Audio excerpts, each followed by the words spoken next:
Boa tarde, minhas amigas. Nós estamos aqui na Sociedade de Estudos Espíritas Francisco de Assis, hoje, dia 1º de março de 2024. Nesse horário das 5h30, nós estudamos essa obra, Qualidade na Prática Mediúnica, do projeto Manuel Filomeno de Miranda. E hoje nós vamos iniciar o estudo na questão 75, tá? Então, antes, vamos agradecer a Deus, agradecer a Jesus, a oportunidade de estarmos aqui estudando, conhecendo mais essa doutrina, que tanto nos consola, que tanto nos esclarece. Que cada um de nós possa aproveitar ao máximo a oportunidade, né, que o Senhor concedeu a cada um de nós para podermos, assim, finalmente, darmos aquele salto de qualidade na nossa vida, né, nessa reencarnação. E sempre rogamos também a Deus que abençoe e proteja todos aqueles nossos irmãos. E nós sabemos que são muitos, aqueles que estão encarnados e sofrendo, né? Sofrendo muito, muito. Hoje mesmo, né, nós vimos nos meios de comunicação cenas terríveis e inimagináveis, e nós pensávamos que não veríamos mais. E a dor e o sofrimento campeia no nosso mundo, infelizmente. Então, vamos orar sempre por esses que estão sofrendo muito, e são muitos os nossos irmãos. Hoje até teremos a nossa irradiação para os nossos irmãos encarnados, né? Até convidamos os companheiros que desejarem participar, porque, como diz os amigos espirituais, a seara é muito grande, e essa seara tem muitos irmãos sofrendo, mas os trabalhadores do Senhor ainda são poucos, né? Então, que nós possamos doar o melhor das nossas energias através da oração por todos aqueles que se encontram em sofrimento no nosso mundo. E sempre pedir ao Pai que tenha compaixão das nossas dores, dos nossos sofrimentos, e nos dê forças para continuarmos a caminhada, mas, acima de tudo, ombros fortes, para que cada um possa carregar a sua cruz até o final. Então, vamos lá, meus irmãos, vamos aqui na questão 75 do livro Qualidade da Prática Mediúnica, projeto Manuel Filomeno de Miranda, na segunda parte, quando a equipe do projeto faz perguntas e o Divaldo Pereira Franco responde. A pergunta 75 é a seguinte: quando um dos componentes da prática mediúnica percebe que determinada doutrinação não está sendo bem conduzida, ele pode ou deve interferir? Qual o momento adequado? De que forma? Então, ele quer saber se o doutrinador, né, deve interferir na prática mediúnica quando ele acredita que o doutrinador não está indo muito bem, né? Aqui ele vem o tempo todo falando de um assistente, porque a mesa mediúnica que ele está se referindo, né, é uma mesa que tem um outro elemento chamado assistente, que apoia o doutrinador. Aqui nós vamos entender esse assistente quase como um dirigente, porque a mesa mediúnica que a gente está acostumado, ela não tem esse assistente, ela tem o médium psicofônico, tem os dois doutrinadores e tem o dirigente. Então, nessa mesa que nós conhecemos, com quem nós trabalhamos, quem apoia o doutrinador é o dirigente da reunião. Tá? Então, quando a gente pensa em assistente, como ele cita aqui, a gente pensa no dirigente dando apoio para o doutrinador. Então, o Divaldo vai dizer assim: o ideal será a pessoa ficar colaborando com o doutrinador através das vibrações e da atitude oracional. Porque a pergunta dele é o seguinte: quando um dos componentes da prática mediúnica percebe que determinada doutrinação não está sendo bem conduzida, ele pode ou deve interferir. No trabalho que a gente está acostumado, quem tem essa capacidade, essa faculdade de interferir é o dirigente, nunca o psicofônico, tá? Precisa dizer, claro, o psicofônico está dando comunicação, mas normalmente, às vezes, tem outro psicofônico aguardando. que não está dando comunicação, mas o psicofônico não. Se alguém deve ou não interferir, é o dirigente. Aí ele diz, ele quer saber, ele pode, deve, qual é o momento adequado, de que forma? Então, o Divaldo está dizendo aqui, o ideal será não interferir. É isso que ele está dizendo. O ideal será a pessoa ficar colaborando através das vibrações e da atitude oracional. Esse é o ideal, é não interferir. Excepcionalmente, olha só, em casos, excepcionalmente, quer dizer, em casos raros, né? Em casos raríssimos, a depender do laço de confiança e da humildade do doutrinador, pode-se dizer, fulano, você não acha que se aplicasse o tal recurso seria melhor? Então, ele está dizendo assim, em casos excepcionais, em casos raros, quer dizer, essa interferência não pode ser feita a todo momento, em casos raros, também dependendo se você conhece o doutrinador, se você sabe que o doutrinador é uma pessoa que humilde, se o doutrinador é uma pessoa que não vai ficar com raiva de quem interferir. Então, reparou que ele colocou tudo isso aí? Ele colocou tudo isso aí. Excepcionalmente, a depender do laço de confiança e da humildade do doutrinador, pode-se dizer, baixinho ou de alguma forma, e eles podem até combinar antes. O dirigente pode chamar os doutrinadores numa reunião anterior e dizer assim, olha, se caso, excepcionalmente, eu fizer uma interferência, eu vou falar assim, assim, eu vou tocar no seu braço, olhar para você, e aí você já sabe do que se trata. Eu nem preciso falar da fulano, eu vou tomar aqui à frente. Entendeu? Isso já pode ficar até combinado entre eles, tipo uma convenção. Né? A gente já combina antes. Eu, se eu tocar a mão do seu braço e apertar assim, você já sabe que eu vou interferir.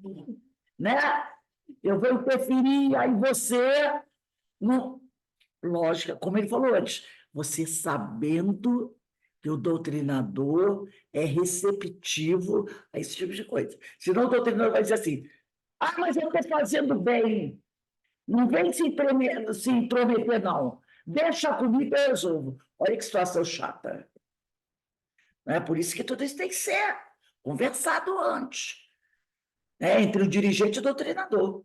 Caso eu... Aí, Rose, pode ter, como você falou, conversado antes e acertado antes também. Caso haja necessidade, porque você não sabe quando vai haver necessidade, e se vai haver necessidade, mas caso aconteça, como já aconteceu comigo uma vez, não fui eu que fui interferir, foi o doutrinador que pediu. E ele pediu como? Ele esticou a mão e apertou a minha mão.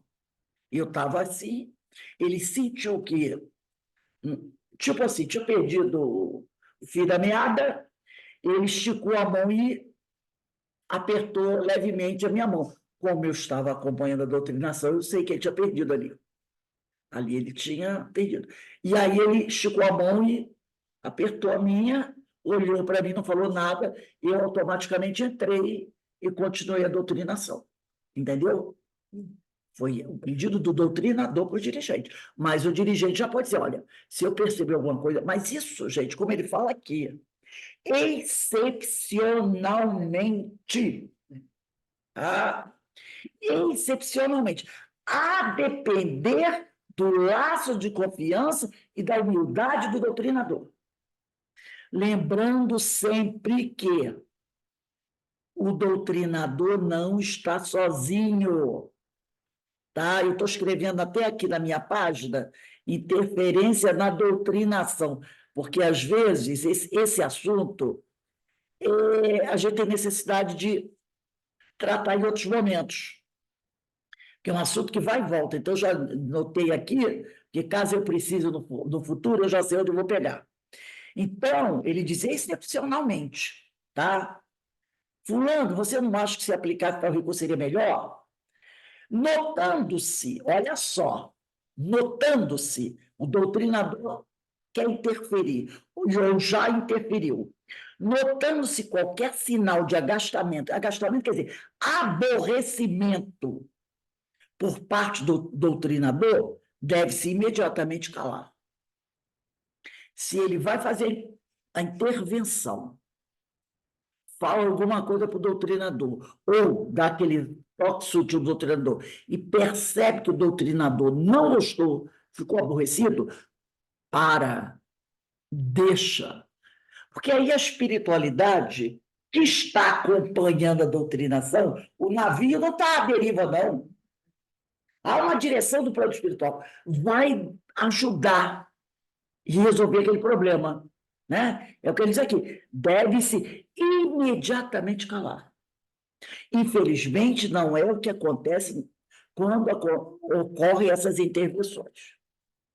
Tá? Às vezes, o dirigente interfere, e não é uma, não é duas, não é três, várias vezes, tá? Em reuniões consecutivas, isso aborrece o doutrinador, e o doutrinador, passado a reunião, tem até avaliação, onde o dirigente aí vai comentar por quê, isso não traz ainda o convencimento do doutrinador e vira um climão. Agora, imagina a ambiência na reunião, do dirigente interferindo, o doutrinador não gostando, ficando aborrecido. Olha a atmosfera espiritual na reunião. Vai dar um trabalhão. Tudo é energia, não é? O doutrinador que ele gostou, energia que ele libera. O dirigente achando que vou interferir mesmo, não importa se ele vai gostar ou não, já pensando assim. Imagina o climão que fica. Olha a equipe espiritual tendo que apagar os O incêndios. espírito também percebendo, né, a situação. O espírito está percebendo, sim, Ana.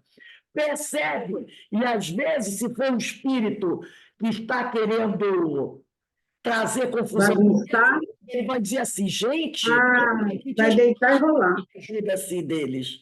Eu não podia esperar tanta ajuda. Estão me ajudando. O espírito vai dizer assim, nossa, se eu soubesse que era assim, tinha havido antes. Né? Vai deitar e rolar. Me proporcionando, né? Aí o Divaldo diz aqui, com frequência ocorre o assistente, esquece a palavra assistente, tá? Que no nosso caso, o que a gente conhece é o dirigente. Com frequência ocorre o assistente sintonizar melhor do que aquele que está doutrinando. Às vezes acontece. A pessoa que está doutrinando, ela está com dificuldade de estabelecer uma sintonia com o espírito. Mas, às vezes, o doutrinador que está observando já conseguiu, né? Ele, por algum motivo, estabeleceu uma sintonia melhor com o espírito do que o próprio doutrinador. Isso porque, quando alguém se aproxima do médium que está dando a comunicação, se contamina com as vibrações do espírito comunicante. E aquela irradiação envolvente, quando negativa, leva o doutrinador a entrar no verdadeiro pugilato com o espírito, em decorrência do envolvimento emocional. Olha só, olha o que ele está dizendo aqui. Com frequência ocorre o assistente sintonizar melhor do que aquele que está doutrinando. Isso por quê? Quando um espírito, né, se aproxima do médium, está dando a comunicação, esse doutrinador se contamina com as vibrações do espírito comunicante. E aquela irradiação envolvente, quando negativa, leva o doutrinador a entrar no verdadeiro pugilato com o espírito, em decorrência do envolvimento emocional. Nós já estudamos aqui e a gente vai até dar uma olhada aqui, todos nós temos uma atmosfera espiritual, né? Eu vou até ler um pedacinho aqui que eu ia lá depois, no livro Obras Póstumas. Lembra que eu já li isso aqui com vocês? É naquele capítulo que trata da manifestações dos espíritos. No item, no parágrafo primeiro, o perispírito como princípio das manifestações. O capítulo é Manifestações dos Espíritos. Está na primeira parte do livro Obras Póstumas, Manifestações dos Espíritos.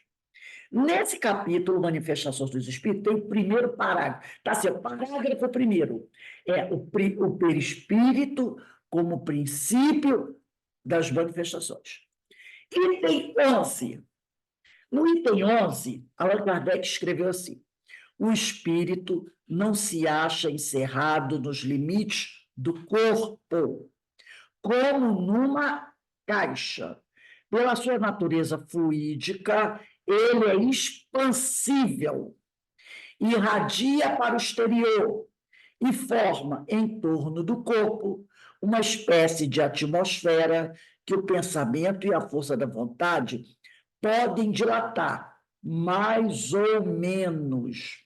Daí se segue que pessoas há que, sem estar em contato corporal, podem achar-se em contato pelos seus perispíritos, a permutar, fazer uma troca, a seu malgrado, impressões e algumas vezes pensamento por meio da intuição. Então, isso, capítulo Manifestações dos Espíritos, tá? Da primeira parte, primeiro parágrafo, perispírito como princípio das manifestações, item 11. Então, o médium está ali, em contato com a atmosfera fluídica, espiritual do espírito. Às vezes, esse espírito, como ele falou aqui, ó, ele está trazendo uma irradiação negativa. Negativa. O doutrinador, quando se aproxima do médium que está no envolvimento com o espírito, ele também entra em comunicação com a atmosfera espiritual do espírito. Entendeu? Porque o médium está dando a comunicação do espírito. Está, né, em contato com a atmosfera espiritual. Então, do médium e do espírito está entrando em sintonia, está entrando ali em interação. Aí o doutrinador se aproxima e começa a falar. Esse doutrinador também entra em contato com a atmosfera espiritual do espírito. Assim como o médium entrou. O doutrinador entrou em contato. Se essa atmosfera espiritual, que é fluídica, né, do espírito for negativa, e o doutrinador não estiver lá muito bem, ele pode também se sentir tocado por aquele espírito. E aí o espírito vai começar a mandar mensagens, né, assim, para, de alguma maneira, irritar o doutrinador. Ele entrou em comunicação com a atmosfera fluídica do doutrinador. Ele já sabe como é que o doutrinador é. E aí ele começa a mandar aquelas mensagens, falando algumas coisas. E aí o doutrinador, que pode não estar muito vigilante, se deixa envolver. E aí ele começa a irritar o espírito, o doutrinador. Aí ele diz aqui, ó, o doutrinador começa o quê? Entrar num duelo, num pugilato com o espírito, em decorrência do envolvimento emocional. No livro, se eu não me engano, é Lindos Casos do Dr. Bezerra de Menezes, acho que é Dr. Bezerra de Menezes, ele conta um caso que o espírito irritou tanto o doutrinador, que o doutrinador virou para ele e disse assim, se materializa aí que eu vou te dar um soco na cara. Ele conseguiu o que ele queria. Entendeu? Ele falou, se materializa aí, que está lá no livro, que eu vou te dar um soco na cara. Ele entrou em contato com a atmosfera espiritual do espírito. Já o dirigente, como está lá, quieto, ele não entra em contato com isso. Ele percebe melhor a coisa. E aí, nesse momento, depois de uma frase dessa, acabou a doutrinação, né? Aí sim, o dirigente tem que interferir e entrar. E aí ele vai entrar, e aí ele vai interferir. Porque o que se falar depois do negócio desse? No máximo que pode acontecer é o espírito dar uma sonora gargalhada, como eu já vi dar. Uma sonora gargalhada. E virar para o doutrinador e dizer assim, se você pudesse ver a sua cara agora, não era a cara dele, ele estava falando do perispírito dele. Aí ele falou para o doutor, se você puder, deu aquela gargalhada, sonora gargalhada, e disse, se você pudesse ver a sua cara agora, bom, eu tive que entrar e continuar com a doutrinação, porque naquele momento aquele doutrinador não tinha mais condições de conversar com aquele espírito, né? Desequilibrou. Aí ele diz aqui, torna-se difícil para alguém inexperiente manter o tipo de serenidade capaz de impedir esta contaminação. Então, gente, para você colocar uma pessoa como doutrinadora, essa pessoa tem que ter experiência. Entendeu? Experiência, conhecimento. Você não pode pegar uma pessoa que não tem experiência, que você percebe, primeiro, que não tem muito conhecimento. Segundo, que não tem experiência para fazer um trabalho desse. Vai ter problema. É o que eu de volta falando aqui. Torna-se difícil para alguém inexperiente manter o tipo de serenidade capaz de impedir esta contaminação. O próprio Hermínio de Miranda, também já falei para você, ele passou por uma situação desse, naquele livro, Os Históricos Espíritos, né? Quando o doutrinador, ele estava doutrinando o espírito que tinha problemas com o alcoolismo. E aí ele fala aquela frase, né? Você, meu irmão, tem que deixar o vício patati patatá, né? Tentando dar aquela lição de moral. E o espírito vira, porque aí depois falando, né? Que nós temos, aí depois ele continua falando, nós temos que ter muito amor, muito carinho para com o dependente químico. E aí o espírito vira para ele e diz assim, é o mesmo carinho que você teve com seu irmão? E o irmão dele já tinha até, parece que, desencarnado por alcoolismo. Mas ele sempre teve dificuldade com o irmão, até de relacionamento, né? Aí entra aquela coisinha da vergonha, que meu irmão é dependente, né? Entendeu? É viciado, aquela coisa.